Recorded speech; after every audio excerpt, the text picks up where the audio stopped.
Like, even the Sam Raimi Spider-Man movies, people crap all over Tobey Maguire. I'm like, I remember them fondly, though. The only problem I have with Tobey Maguire and Spider-Man is that he's clearly 38. That part's funny to me. Yes. Hey, I'm Tobey Maguire. I'm in high school. MJ. MJ, no. I like pizza time. Pizza time. So, oh man. Okay, right. We need to get this episode going, man. Yeah. Oh my Lord. So are you guys excited to talk about I'm excited ourselves that we found the one personality test that you kind of relate to just a little bit. Save it for the you app. Found it somewhat useful. You know what? That I also found it to be quite thrilling. When I saw your messages, we were leading. I thought you would think that Save it was stupid for the app. We're supposed to be talking about non sequiturs right now, boys. But you're right. It caught me off guard a little bit. So we'll get into it. You guys ready? Yeah. Yeah, I guess so. Let's do it. I'm Zach. I'm Collin. And I'm Bob. And welcome to the Houseplants Podcast. We are here to talk about ones and twos and threes and fours and fives and sixes, sevens and eights and nine missions of Jesus. And the mission of Jesus to all nine. Yes. Okay. Good. So, well, we know part of the mission of Jesus is figuring out how we can relate to others, and in order to do that, part of that's even knowing how God made us. That's true. So I do how it's made. So I do see this as strange as this episode might be, as I do see that being part of the mission of Jesus, and getting a chance to dive into who God made us to be. Sure, is always exciting for me. All right, so we are gonna, of course, start off with a worship song. Zach, you want to tell us about that? Yeah, sure. Let me get my Get Fiddle. Get Fiddle. Yeah, I was. Ooh, we're already in sync, even though we're completely different personalities. We are two different types, so listen, you're a sense. 3, I'm a 2, but I'm a 2-wing 3. So sometimes I enter into you, and you sort of enter into me. It's like somebody's gonna take that clip and no, I'm talking. Oh my gosh, no, it's like, what are those circle graphs? What are those called? Venn diagrams? Yes, where you have circles and you sort of overlap, enter into each other and make a new color. Mammals. Yeah. Birds. What? Warm-blooded. No, wait. Reptiles. Birds lay eggs in the middle. Yep. That's okay. That's science. I totally get that now. At first I was like, where are you going with this guy? All right. So what's the song? This is one of those Paul songs, and oh gosh, him the again. The only relation. The only relation point would be that Paul is often talked about as an Enneagram 1, a person who reforms. And I think he may have been kind of an idealist when it comes to moral standards and things like that he wrote about. Maybe a little bit of a perfectionist. We don't know for sure, but could have been. He certainly criticized himself. I think there's a lot of evidence for that. Yeah. Okay. So, so this one is going to be on an album that exists in my brain still at this point, and it probably will be towards the end because it's about the shipwreck. So if you imagine Paul being on a boat, he's imprisoned, being taken off for trial, and he gets into a shipwreck with his prisoner buddies, and they crash into Malta. Okay. Let's jam.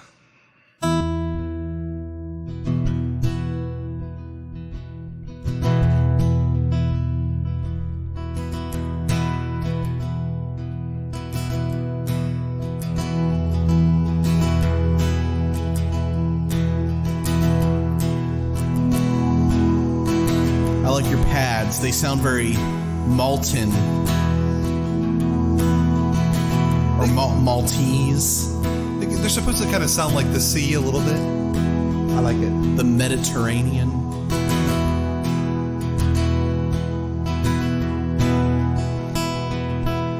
Far and wide I've traveled, and long my journey waits. Through stormy seas you send me where I cannot know my fate. safe in harbor, but that's not what ships are for. Setting sail, you guide me to my longing distant shores.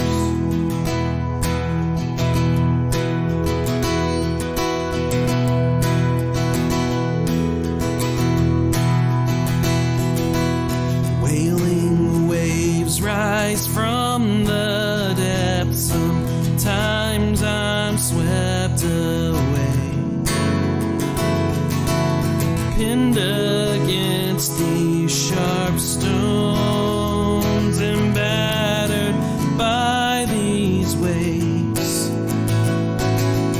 When all seems lost, I'm prone to toss all my hope overboard.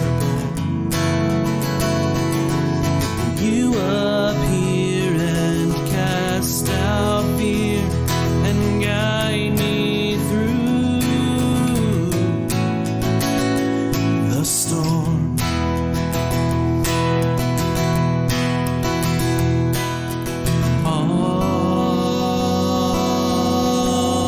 On this driftwood,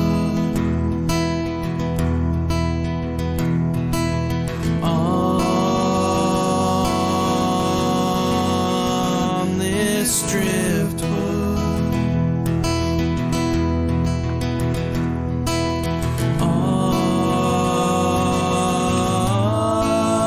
on this driftwood.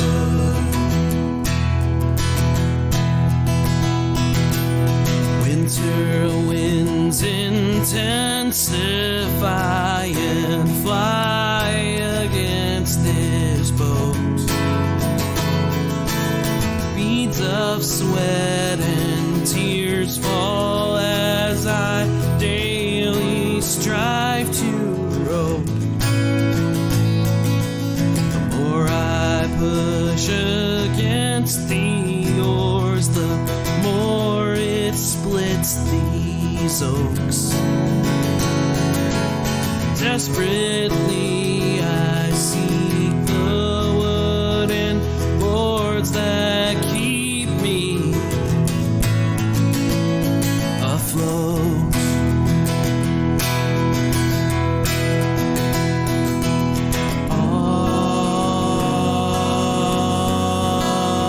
On this driftwood,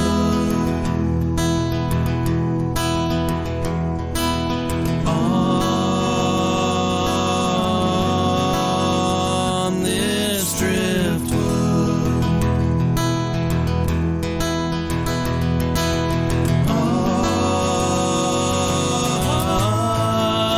on this driftwood,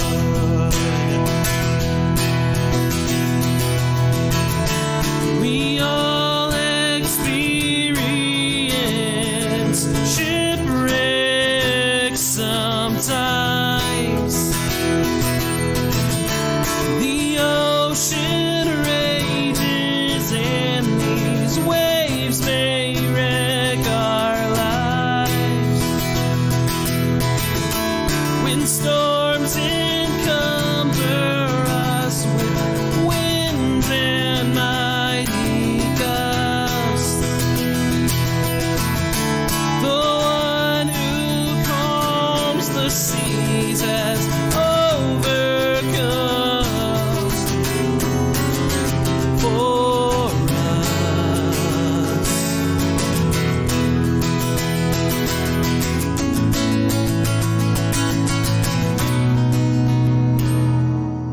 Somewhere there's a forest shaking in the salty breeze. My prison ship now strewn about like scattered dried up trees. The driftwood of the man I was now washes to the shore. Gather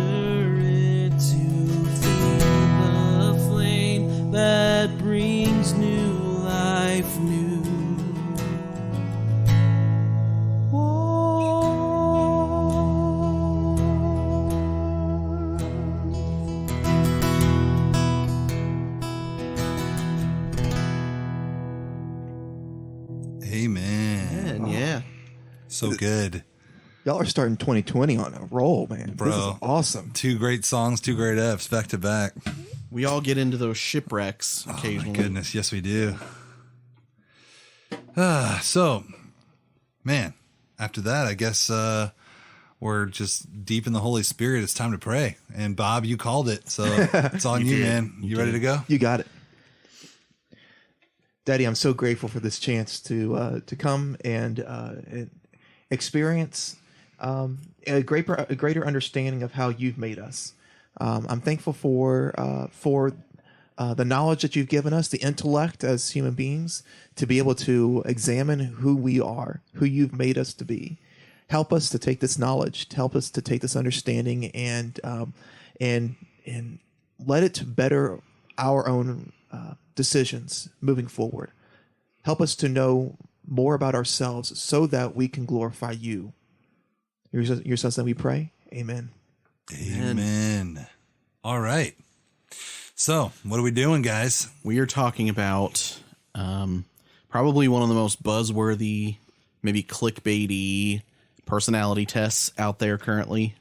It's called the Which Enneagram. I resent, except in this case, because the Enneagram's pretty cool. There's a bit of trendiness to it, though, and I wanted to kind of demonstrate that with something that happened last semester. I was in a class, and, you know, this is not meant to be an okay boomer kind of thing. But we will say that, me and Bob in unison. Boomers are that is I'm actually not going to be saying that. My wife hates that so much. Well, I won't generalize, but the Myers-Briggs is kind of like a past generations might be more into it than somebody more closer to our age. So we had clearly more of the boom-ish persuasion professor who was kind of had us read a thing about Myers-Briggs, and we were supposed to discuss like how Myers-Briggs might affect leadership or whatever, and everybody was kind of like, can we talk about Enneagram instead? Because, like, I'm an Enneagram, whatever. And he's like, you guys really like, you guys don't like Myers-Briggs? And like, no, we don't really get much out of them. I'm not either. I don't really I never have either. I've struggled to understand myself with Myers-Briggs. And I've felt like I've found a little bit more meaning out of the Enneagram. It's a little bit clearer. Just to me, that's just personal. Sure. I think that the Enneagram, if you haven't heard of it, there are 9 types. And there's some complications with that. Like each type has a different type that they go to in stress and another type that they go to when they are growing. So it kind of more maps out like how your personality and even I would say your motivations could change throughout the course of your life or when like different things are happening. So it's more of an archetypal kind of thing.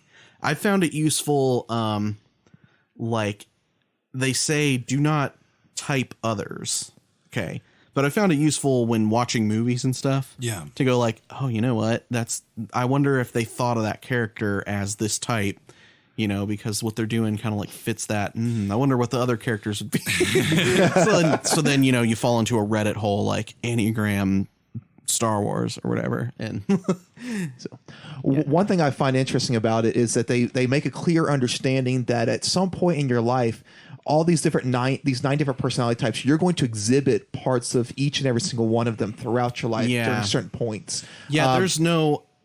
personality's not simple and it's not static, and so you're going to you're gonna drift, and I think there's things about each type that we can all kind of relate to. Oh, absolutely. And I found that when we were preparing for this episode, I found myself believing that I was one type, only to determine afterwards, and after consulting with my bride, who obviously sees me in a different light, helped me confirm that what others thought of me, I was in fact this other type. Sure. And so, which I found to be quite useful. And it's not that I never exhibited parts of that first type as much as it was that what I was thinking about might have been a reflection of a particular season I was going through, as opposed to what Enneagram refers to as your basic your primary personality trait. Yeah. and that's usually what they refer to when you refer to, I'm a 3, I'm a 5. It's referring to the basic type, not that you can't exhibit others, but the one that you kind of default into. Yeah, sure.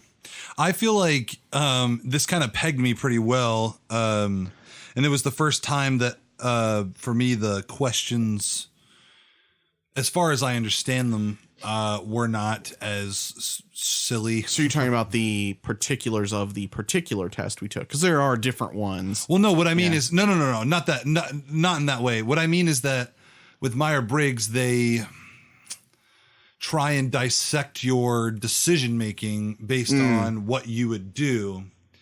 But I am kind of one of those guys that, like, I try and be a discerning guy who would try and make the best decision possible. And I found that I've had that issue with like the Myers-Briggs test as well, because I can't say what I would do because I need more information.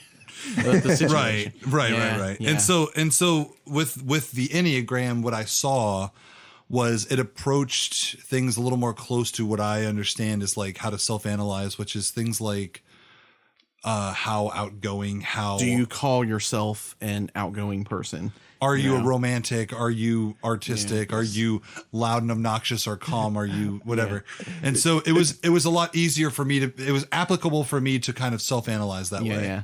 Fun fact, when we were taking this ahead of time and just kind of get a basic idea on how we would respond to some of these, that question came up, are you a romantic? And I took to my wife and I was like, am I a romantic? And I don't think she's ever rolled her eyes harder at me before in my life. It was so hilarious. I loved it. I loved it so much. Not mainly because it was obvious that I'm not, and it was even more obvious to her that I was not. Did Bethany take the test as well? She did. Okay. She did. We'll talk about that. We need to talk about it after. So I want to know if anybody else has previous experience with this, because I heard about the Enneagram through like ministry people. It's like it's almost kind of a fad at seminary right now. And I'm sure other seminaries too. Sure. Because it's a very millennial kind of thing. But a lot of people at seminary talk about the Enneagram all the time. What's your type? You know, blah, blah, blah. And there was actually a seminar held at one of the churches in Wilmore. And so my wife and I got invited by some friends of ours, and we went and we actually heard there's an Enneagram coach who came and like talked about all these different types. So I've been educated a little bit. You guys, just because I thought this was more applicable and understandable by me, doesn't mean I still don't rail against personality tests. Yeah. Because to me, I was floored though to hear just that you thought you got something good out of this one. Yeah, well, like my whole experience with any test whatsoever is that it's almost like a trendy, like, self-discovery thing, but we end up like focusing a lot on ourselves while doing it, and it's almost like you're patting your own back in some regard, and I hate the idea. Well, I'm really good at that as a 3. Like that's my favorite thing to do. Pat yourself on the back. So for me, I don't the idea of being like, hey, check out what your personality is and it'll help you to like be better at being you, and I'm like, I don't need to be reminded of who I am. I'm comfortable with it. But if a test were to reveal ways to better prepare for stressful situations, or suggest ways that you can grow, or the things that you're struggling with, even can be beneficial, not just for myself, but for my relationship with my wife and things like that. Yeah. And so, absolutely. So if there is wisdom to be gotten out of it, I see the Enneagram as being the front runner of the tests I've taken. I haven't taken every test, but I've taken tests that called me Yoda on the Myers-Briggs. Well, that's useful. And other random personality tests that will tell you how old your spirit is. You know, Collin, you're actually 52 in your spirit. Collin, I think you need to stop visiting BuzzFeed. I know, all these stupid ones. Which house do you belong to in Hogwarts? Yeah, right. Based on these questions you answer. So, so are we going to take the test? I think we are. Let's take it live. So we're going to take this test live. We're going to at least kind of go through the questions. And for everybody listening, if you remember the last time we took the test, we had the fun music that plays and we fast forward. Are we going to do that again? Yes. Oh yeah, I think so. And this, this discussion we'll probably put up on Patreon. I would love for This will be a people Patreon bonus content. And it'll be fun because then people can hear kind of like how we went through the process. We kind of cheated a little bit, but it's just so that the podcast turned out so great. And that is that we went ahead and prematurely took the test so that we can talk about our results, but we can also have a live one where we all take it together and that get a chance to discuss the we questions. don't have to argue over who should be the one really answering the questions and who wants to get the results. So that's just a little bit of behind the scenes. So I may just look on the screen there and we'll have maybe Bob. Do you want to just like read the questions out as we go? Yeah. Okay. We will see you guys in a little bit. Yeah. For this content, check us out on Patreon. Bye.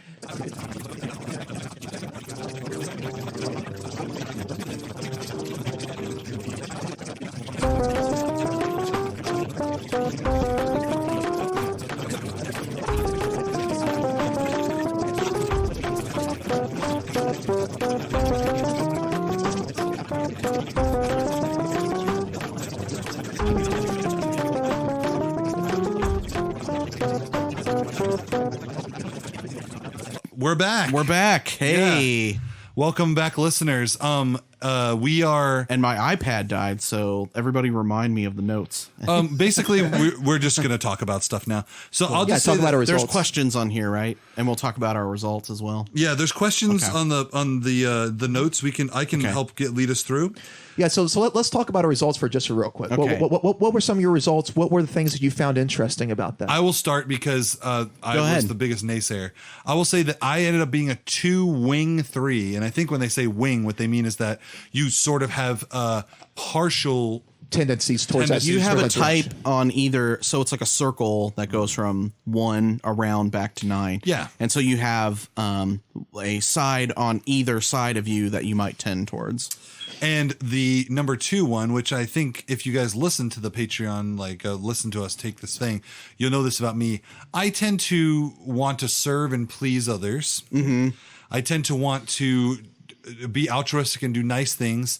And I'm sure that to an extent that might have something to do with my own gratification that they may give it back and that kind of thing. But I also find that from what it's described as of the helper is that it's very much you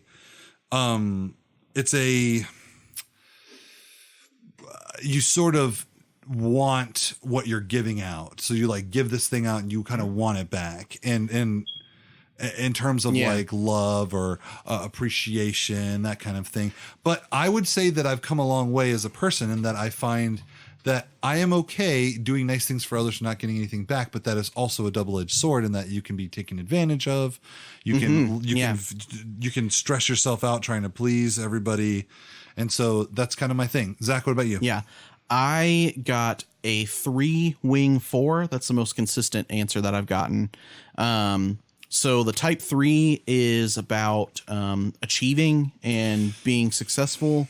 And for a lot of us, The achiever. For a lot of us, even myself included, it does have to do with like how you are perceived. For me, I think that it's not necessarily that I want to like think of myself as better than everybody else or anything like that. But I do want to be seen as like professional at like the kinds of jobs and work that I do. I want to be seen as like somebody who can get the job done, who's good at it, who's creative and an individual. And my wing being the 4, I see. You want me to look at it? Yeah, you can. You guys can check out my phone. I have the website up. Oh yeah, if you want to look at your. So yeah, we will link not only the test that we took, but also the Enneagram Institute site that we've been looking at to get a lot of our information. So my wing is the 4, right? And the 4 is kind of like the unique individual type, and they're kind of artistic and they're kind of driven by emotions. So I think the key difference that makes me not completely a 4 and instead of 3 is that I don't tend to like just sit and like dwell on emotions. I tend to like throw myself into work or something instead. I hear you. Mm-hmm. But I think that I have a lot of that 4 archetype as well. Yeah. So what about you, Bobby? What are you? Well, mine got a little interesting because at first I thought I was more of an 8, which is more of the challenger, kind of very aggressive individual. just because, and I think the reason why I saw that is because of a lot of my past behaviors. But upon further analysis, I think I'm much more of a solid 1. And then 8 kind of came out during a very particular season of my life where where a lot of anger and things were going on internally and were coming out. And so I found myself easily able to blow up at other people and things like that. Just because of where things were. But in reality, when you look at my general personality, the way that things normally are for me, even especially, I'm much more of a 1. You're into your principles. Oh, and yes. You are idealistic and rational. Yes, and value truth above all else. That is true. Yeah. And so, and tend to would you to a fault. you define yourself as a perfectionist? The perfectionist, not so much, but definitely a realist. And I think that's one of the bigger aspects is that there's a very sense of realism, recognizing that perfection cannot be achieved. Do the best I can with the time I have, and then move on with life. But it's important to strive towards it, right? Oh yes. You want to do a good job. I definitely want to do a good job when I'm putting effort towards things. So that's really awesome. It's getting late in the night, and so I wonder if this will be a slightly shorter episode. So what I'll do is I'll just rattle off a few of these questions we have here, okay, so we can kind of dissect a little bit. I you know what, before even doing that, let me just go through each of them one at a time and give like a brief description, just so that people can understand. And if you've taken this test already and you're into the Enneagram, definitely let us know. Yeah, comment and tell us what your thing is. I think we might actually put a post up on Facebook. I'm sure and ask we will. people what they're if they wanted to take it. That's a win-win to like put on Facebook. Right. So number 1 is the reformer, and Bob, you said that's the one you ended up getting. Oh yes, very much. And that's so. Paul the Apostle, right? Yeah, and then we have 2, the helper. That's me, the caring, sort of generous, people pleasing, but I'm also, it says you're also a little possessive. I guess I could say that about myself. And then caring type. Yeah. Then 3 is the achiever, which is success oriented, pragmatic, So we adaptive. are 1, 2, and 3. Isn't that funny? It's pretty awesome. So, And so I don't mind being called a number 2. You know, it's a whole life thing. As long as I'm pleasing them, it doesn't matter what they call me. So number 4 is the individualist, and sensitive and withdrawn. Expressive, dramatic, but self-absorbed, temperamental, or some of the characteristics that are often described. That's right. And then 5 is the investigator, and they are very intense, cerebral type. I would have thought that for you, Bob, for some reason, but I think that 5 can be Bob at times. Yeah. Yeah, I know. And is that your growth? Is 1 of 5 growth? Click on that and see. I think it tells you. Well, I tend to grow more towards 7. That's interesting. But I definitely feel that leaning towards 5. I enjoy the knowledge, but I think that's more of a sense of pursuing truth more so than it is to being cerebral and like pondering the hard questions of life. Jonathan Powers says that he's a 5. He has told us that. So they're more known to be more innovative Professors. and secretive. So I don't think I have the creativity that often comes with a 5. Jonathan Powers tends to he came off to me as a very analytical guy, so I could see that. Yeah. Okay, so 6 is the loyalist. I thought of myself as that, but I didn't get that. The committed, security-oriented type, engaging, responsible, anxious, and suspicious. You know what the Enneagram coach said? What? When we saw him? He said that there is a specific type of 6 called the counterphobic 6, because the 6 is very driven by fear. And the counterphobic 6 goes against their own fear as much as they can. Like they try to prove that they're not afraid. Oh, wow. And one person who supposedly was a counterphobic 6 was Hitler. So there you go. If you're a counterphobic 6, you are not in very good company. Okay. So 7 is the enthusiast. Busy, fun-loving, spontaneous, versatile, distractible, and scattered. I'll be honest. Sounds like me a little bit too. Yes, and full disclosure, my wife also was a 2 with a wing 3, kind of leaned towards the 3. Interesting. It makes sense. Yes, we're both very extroverted. And when I first saw these descriptions, I also thought she might be a 7 as well. I would have thought that too, but you're not supposed to type other people. You're not supposed to, but you can, I can't help it. One of our questions I'm too critical and think about these types. Well, one of our questions that we had on there, which I'm kind of condensing into this, is did you resonate with any of the other ones? So, so 8 is the challenger, and this sounds negative, but in a lot of ways, you like having powerful, dominating type people around you, self-confident. From what I've heard, willful. The challenger, the 8, is very into like efficiency.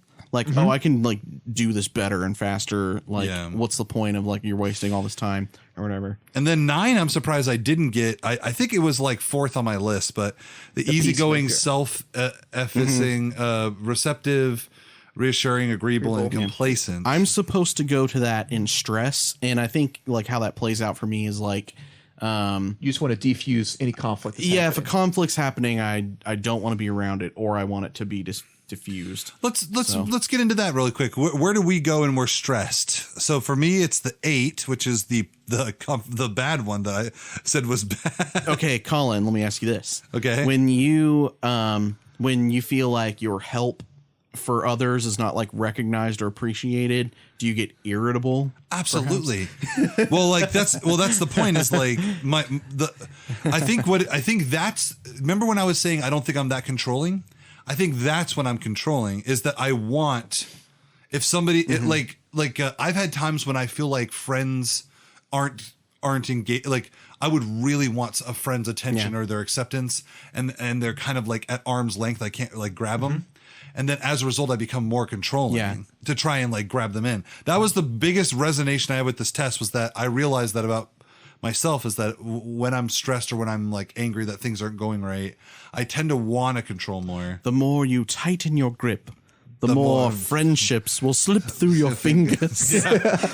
Yeah. So I totally resonate with that. What about you guys? Oh, and I'll just say my growth one, which I'm not exactly sure how the growth thing really works, but what it seems like based on the thing is that if you are secure as your OG one, you can even take on the aspect of a different one. Yeah. As you become so. What is your growth? For the individualist. Okay. And you know what? I think that you have some 4 traits at times. The sensitive, withdrawn type, expressive, dramatic, self-absorbed, and temperamental. It's not necessarily the withdrawn, but I think that you, like when you are acting like you're growing, I feel like you grow by understanding yourself more. Yeah, that's true. Yeah. And thus you feel like you need people a little bit less. You don't feel as and growth for me comes when I self-analyze and try and better myself. Well, you get in touch with your own emotions and you're more honest with it. Yeah, that's right. Yeah. So it makes sense. All right. Yeah. Now,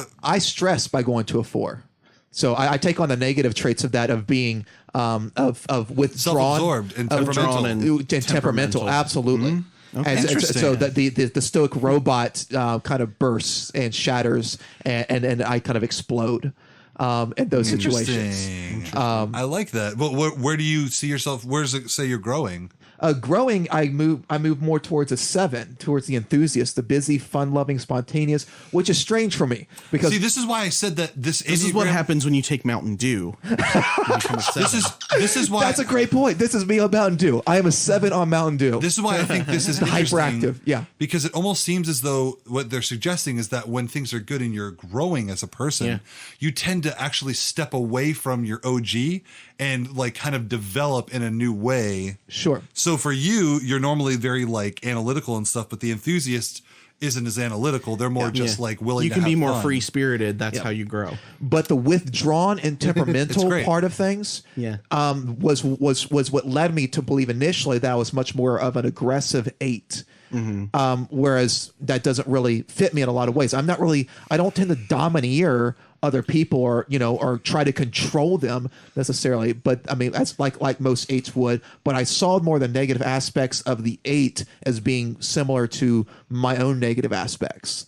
And so whereas as opposed to the withdrawn temperamental viewpoint that a 4 really is, which is more descriptive of, I think, of who I am. And I'm supposed to grow towards the 6. So loyalist. I think that like being loyal, like I get out of my like self-deception and like deception of others or whatever, of like trying to be more successful than I really am or whatever. When I can reconcile with that, I become loyal and committed to other people.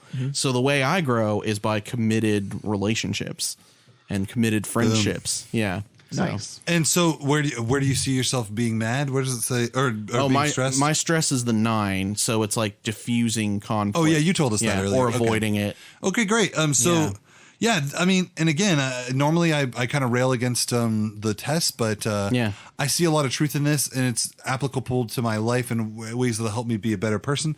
And so I do appreciate that part of the test. So I do actually recommend this test. I think it would be good for anybody to take it. Take it and let us know for sure. I mean, I guess it's a little bit more obvious, but I'm going to go ahead and ask it anyways. What do you think? What do you think value this has from a ministry perspective?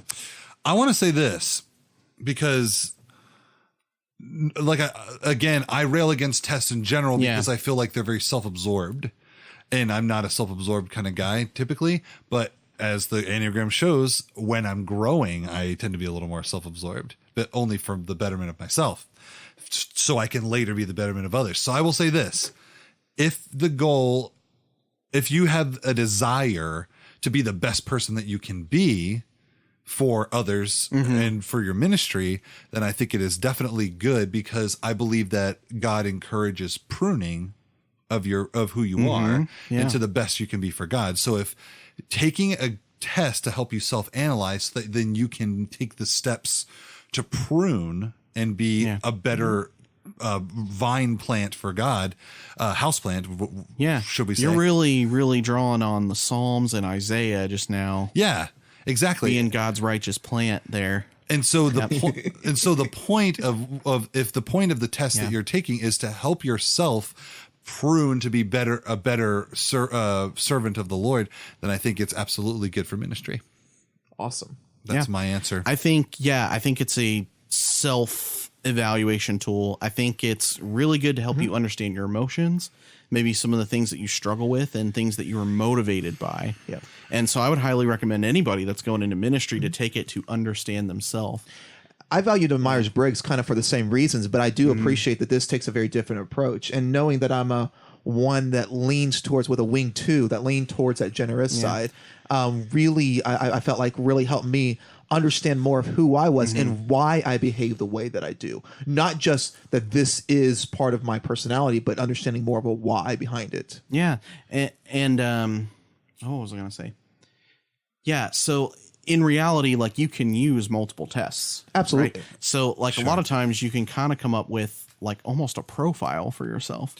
Like I had a class that they made us do this. Like we had to. I did too, orientation class. Yeah. We had kind of a similar thing at seminary, and it's like your ministry profile. And so you had to take. They didn't have the Enneagram on there at that point. Because I think the Enneagram is kind of a newer trend, but it was like, what's your Myers-Briggs type?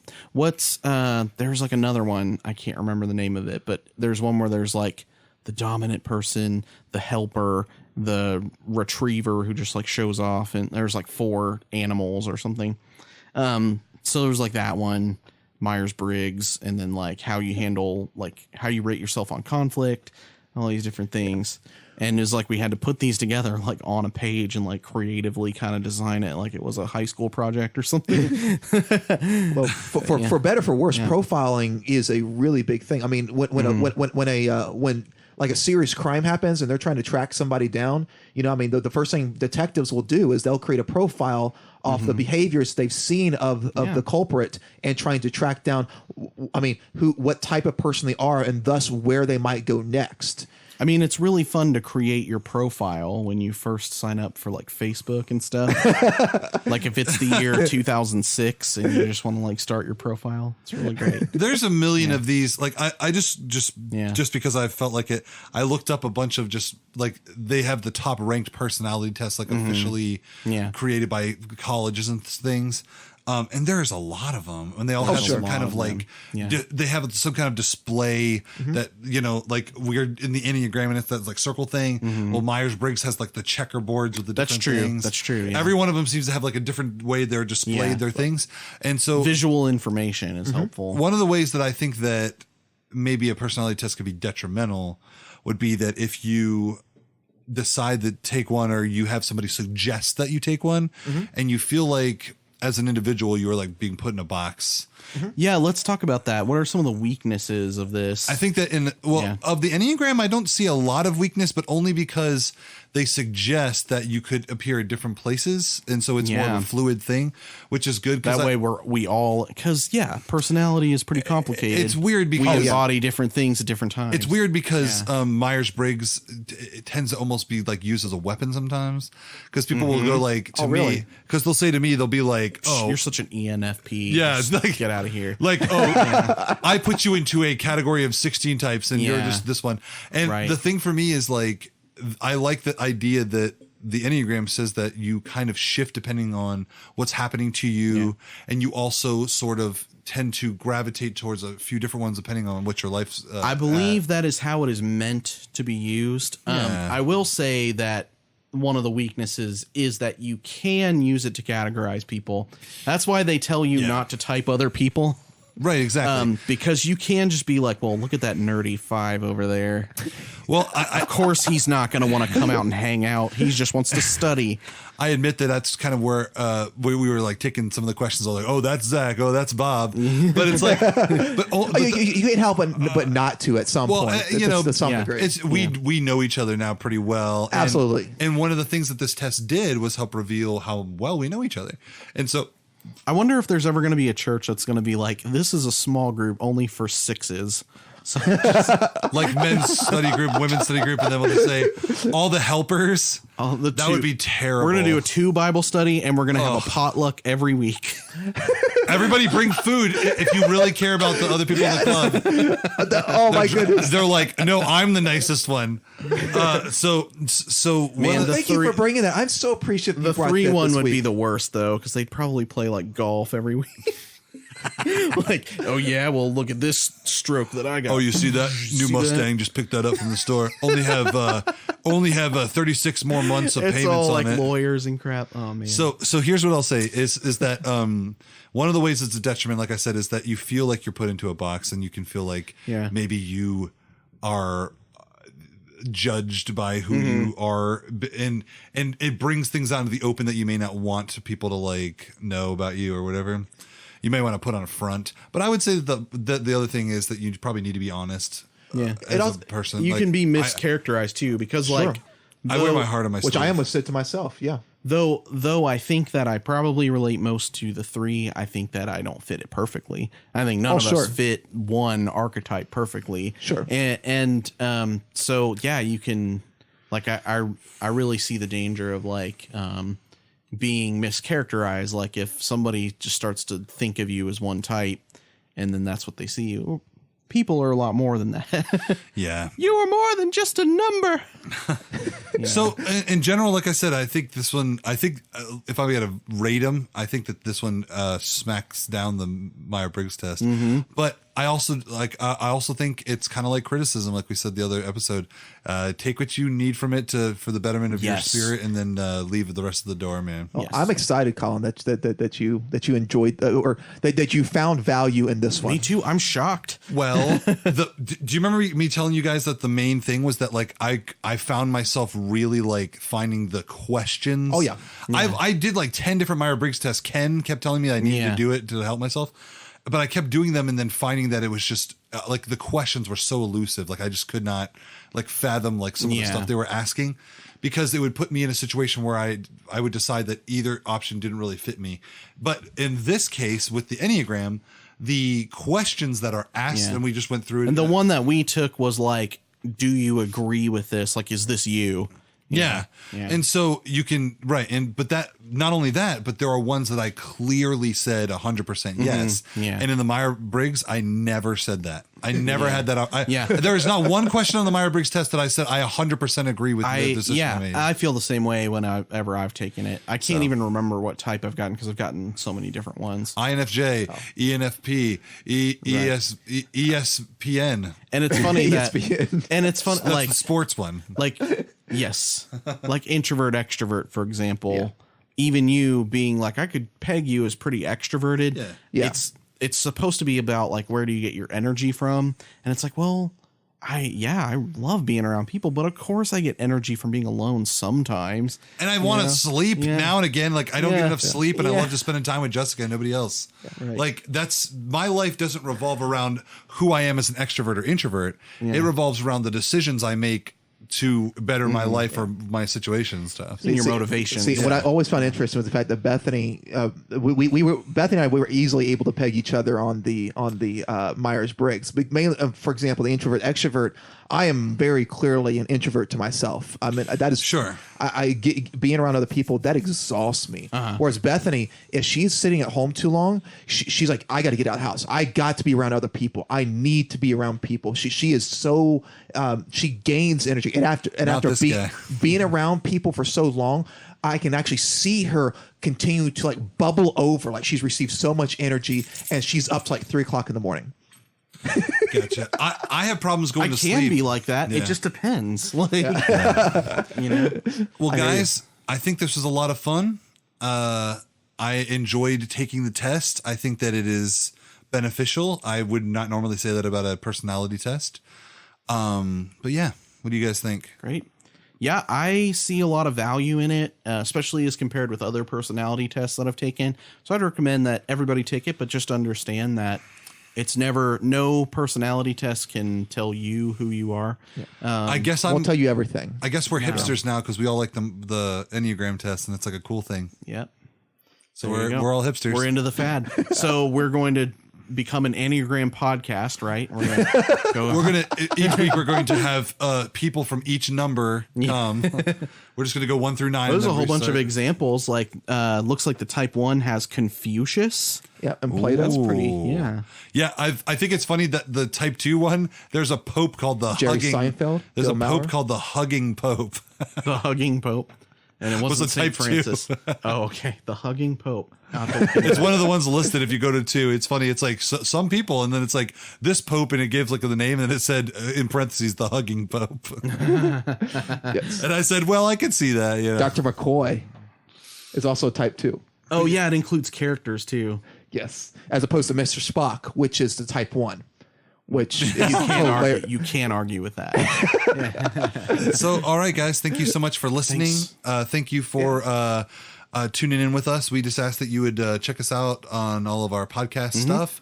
Please leave us a rating. Yep. I also would ask that if and when we put a post up about the Enneagram, that you might take it and post your answer on there. And if you want to hear a discussion that we had while going through one of these tests here, be sure to check us out on Patreon. It'll be one of the many things you can check out on Patreon. We have a lot of content on there. We're getting it up and running, so it's going to be pretty awesome.